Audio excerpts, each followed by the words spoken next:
Good afternoon, everyone. I hope you had a wonderful Memorial Day weekend.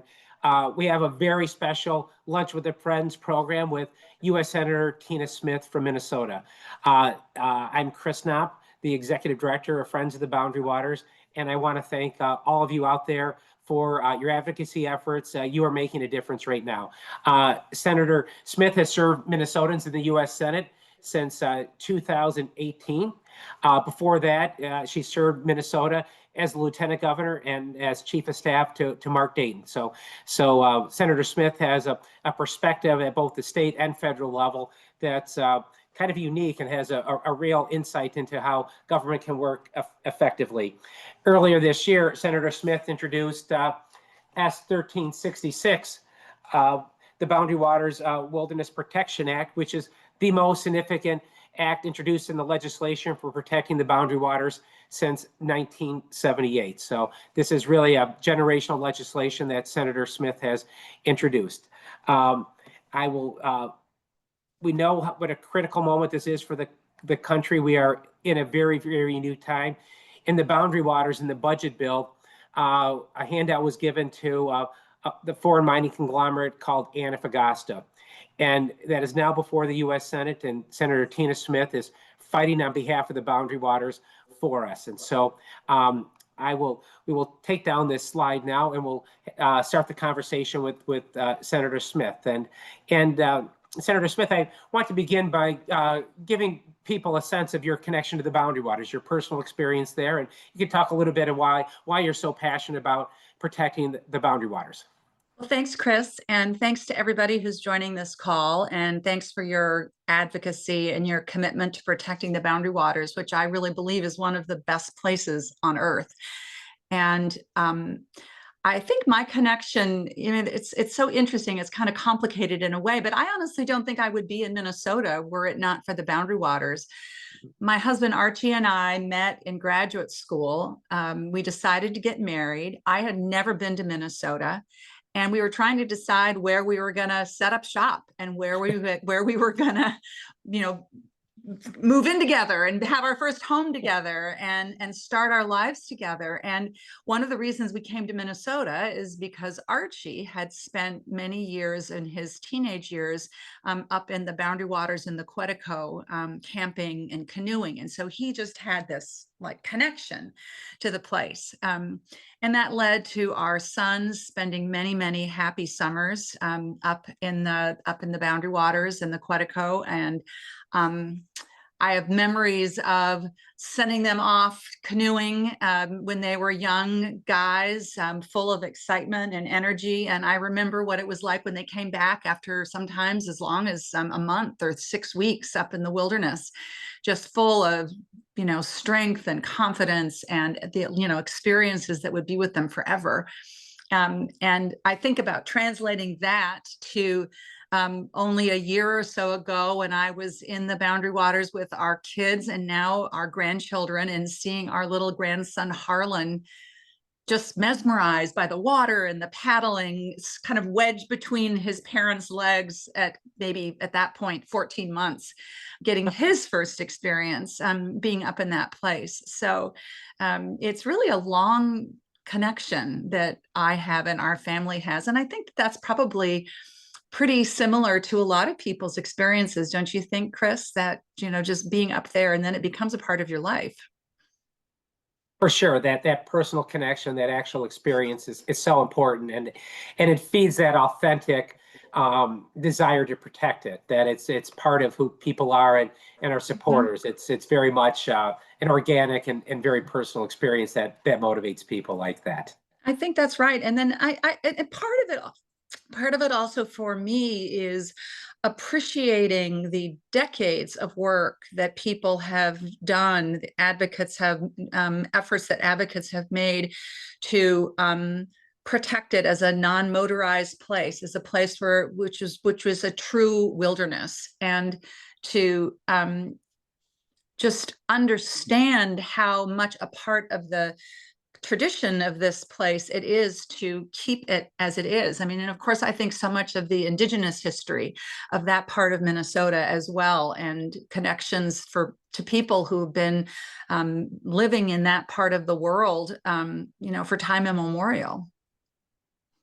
That's such an important point. And as we have a better sense of what wilderness is that wilderness is not a landscape where people never existed. It's where people have existed for 12,000 years since the glaciers retreated, and having a real understanding and appreciation, and having allyship with indigenous communities and the native nations that have retained rights in the boundary waters and through that landscape. It's really, I think that part of the next evolution of wilderness management is having that allyship and in bringing the indigenous perspectives into protecting the boundary waters. I think that's such a great point. And, not to leap ahead here, but we are in a moment where we are dealing with an administration that is looking to basically sell off public lands for short-term profit and gain in a way that I think in some ways is totally corrupt.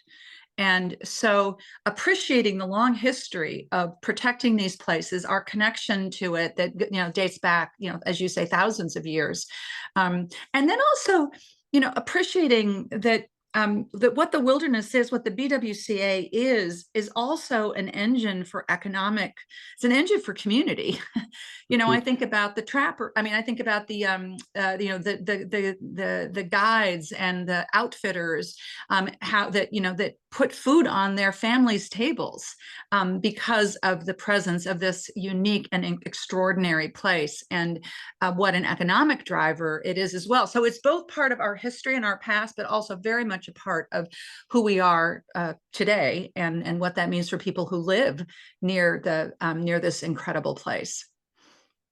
It's exactly right that Antofagasta is threatening the economic engine of the region there. I was just up in Ely this past weekend for a quick boundary waters trip with my grandson, and you can just feel the energy in Ely that people are attracted to, with seeing all the cars with canoes on top of them, and it's just really, you can feel that energy, and all that is threatened by Antofagasta and the budget bill here. And Senator Smith, maybe as we kind of turn to this moment in time that you alluded to, the U.S. House of Representatives passed the budget bill, and it's now in the U.S. Senate, and you're dealing with a lot of different things in the budget bill, and maybe you want to talk about some of the macro issues you're dealing with in the budget bill, and how you're approaching this historic fight. Yeah. Well, this is a historically terrible piece of legislation, and I want to make sure that we focus on the what it's attempting to do when it comes to stripping away protections for the boundary waters. But just a minute or two on the historic nature of this bill in terms of the biggest cutback in history of healthcare for Americans, taking away health insurance from millions and millions of Americans, taking away people's capacity to put food on the table through the SNAP nutrition program, which is one of the greatest anti-poverty programs we have in this country. It is a disaster, and all of that would be terrible. But to think that the Republicans' plan is to take that away in order to pay for tax breaks for billionaires and giant corporations who are already getting, this economy is already rigged in their favor, and this bill only makes it worse. And so, in the grand scope of what this legislation would do, we have this particular thing that Representative Stauber has ensured got into this big bill, this big tax and budget bill, which is really unprecedented. I mean, what it would do is to hand over to Antofagasta these leases, these mineral leases. It would do that basically forever. and it would give them the right to build this mine on the doorstep of the boundary waters. It overturns the scientific evidence and data that we've gathered, which shows that this is bound to pollute the boundary waters. It's not a question really of if, it's a question of when. It creates this special pay-to-play mechanism, which allows Antofagasta to speed up the environmental review process and then to stop any legal review of that process. It would then prevent any judicial review of those leases, unless Antofagasta wanted to do a review of those leases. So it is shocking in its in the policies that it is putting forward. And understand this, what this does at the bottom line is it gives to Antofagasta the power to mine here, to take those minerals, strip them out of Minnesota, take them most likely to some other, always to some other country, probably China, in order to sell products back to the United States, not to be manufactured here, that are only going to serve to enrich the shareholders of Antofagasta. So we need to be clear-eyed about what the economic impact is and who benefits from this. It is such a terrible overreach. And I think in some ways, the overreaching is going to be one of the doors that we have open to us to try to stop this terrible legislation from going forward. Thank you, Senator Smith. Yeah, this bill has something for everyone to dislike. It's a budget buster. It's the largest wealth transfer from the poor to the rich, and for the boundary waters, it's a handout to a foreign mining conglomerate, Antofagasta, and it prevents the courts from taking a look at this. It is just outrageous, and maybe we'll just share quickly the text of this so people can get a sense of it, and how and when we have our call to action that we can reference this. And it's this is the budget bill here, and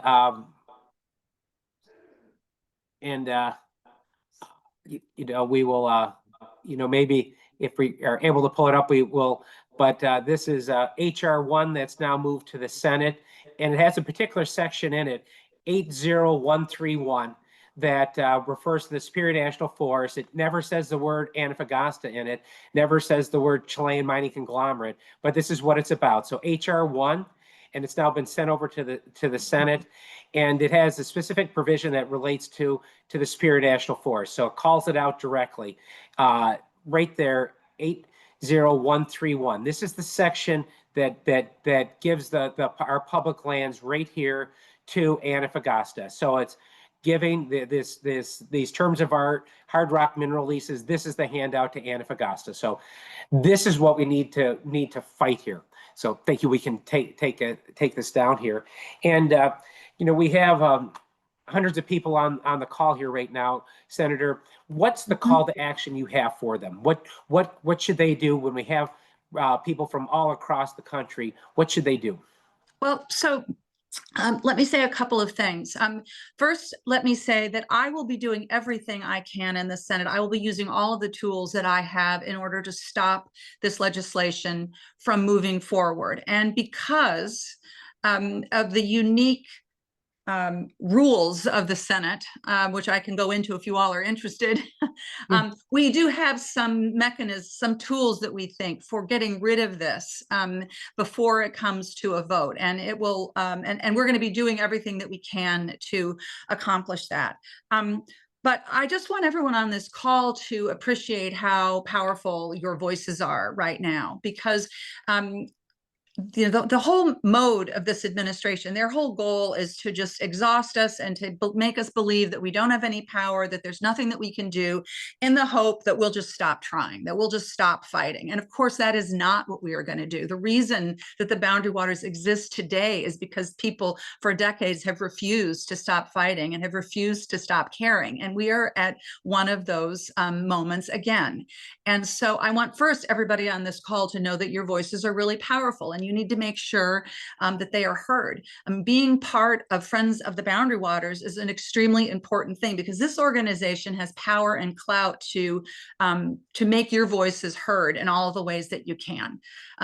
Think about think about the people that you know, think about where you live, who represents you, and then think about the people that you know in other parts of the country who might be represented by folks that care about public lands and don't want to see this kind of disaster happen. And we need an organizing strategy and a movement to be able to get the word out to all those people so that they will call their representatives and make their voices heard. And as I said, there are local Minnesota-based organizations that are working on this, and there are also national organizations that are working on this, that are very aware of this moment, that at this moment of threat for the boundary waters, and are doing everything they can. So I'm thinking, I mean, of course, we've got Representative Stauber, who honestly I think is kind of immune to our pleas right now, but that doesn't mean he doesn't need to hear from us. We need to keep on communicating with him. Think of Representative Emmer and Representative Fenstad, and think about people that you know that are represented by senators who can stand up to this. If you know anybody who lives in Alaska, please reach out to Senator Murkowski and to Senator Sullivan, because I think that they are open to hearing both sides of the story. I've spoken with Lisa about this in depth so that she can understand how it relates to some of the public lands fights that she's won in Alaska. So my message to you is that there is hope that we can stop this, and we need to just use every tool that we have right now to do that. Thank you so much, Senator. That democracy is a participatory sport, and we have that power. And so everyone out there, that your voice counts, your voice matters, and your voice will make a difference right now. Senator Smith will be leading the fight in the Senate with these particular strategies for dealing with some of the parliamentary measures to remove what's not a budget item from the budget bill, but policy changes in disguise of a budget matter. And she needs our support. And we've placed in the chat some ways for you to become involved here. Maybe we'll put up maybe the panel for a call to action. We have a Citizen Action Network, and we invite you to join our Citizen Action Network. We meet twice a month, and we make phone calls, write letters, send emails, and this is a way for you to reach out. So I don't know if that screen can populate here, but we will try to bring up that page here so you can. And then if you're part of a church, a synagogue, a mosque, or a civic organization, have them join our Clean Water Coalition. We have a business coalition that we're reaching out to. I see the tab page is not populated here. We'll place something in the chat here later. We'll take this down. We're having some technical difficulties here, but this is a national movement here, and folks have placed in the chat here some of the national organizations such as Backcountry Hunters and Anglers, and there are many others as well. The Wilderness Society, Earth Justice, a number of national organizations. We have a Wilderness Coalition that we're part of that works with other organizations that advocate on behalf of wilderness areas. And so this is, I know I'm trying to respect your time, Senator, here, that I know you have to run here. We have recorded this video for folks on the line here, and we'll be sharing the video of this afterward with all who attended, and you can share that with your friends here. And so the idea is we're creating, as Senator Smith said, a movement here. We're in a moment of time, but we're responding with a movement that's bigger than any organization or any one individual. And that's how we'll succeed in standing on those shoulders of the founders of the Friends and others who protected the boundary waters 50 years ago. And I want to give Senator Smith a moment to say some concluding words to the hundreds of folks on the line here right now. So please, Senator Smith. Well, thank you. I am taking off because I'm heading over to the Capitol to participate, to lead a press conference to help draw attention to some of the many bad things in this big Republican tax bill. And so I'm going to say goodbye. I want to thank you all for your organizing and your activism and for your commitment to the boundary waters. And I look forward to our work together. Just remember, as I said, we have a lot of power and we have a lot of strength, and now is the time when we need to use it. We will fight back in all the ways that we can, through the courts, through legislative process, and at the doors, to be strong. So thank you so much, everyone. Thanks to Friends for all that you do. Great. Thank you, Senator Smith. Thank you for being a Boundary Waters protector.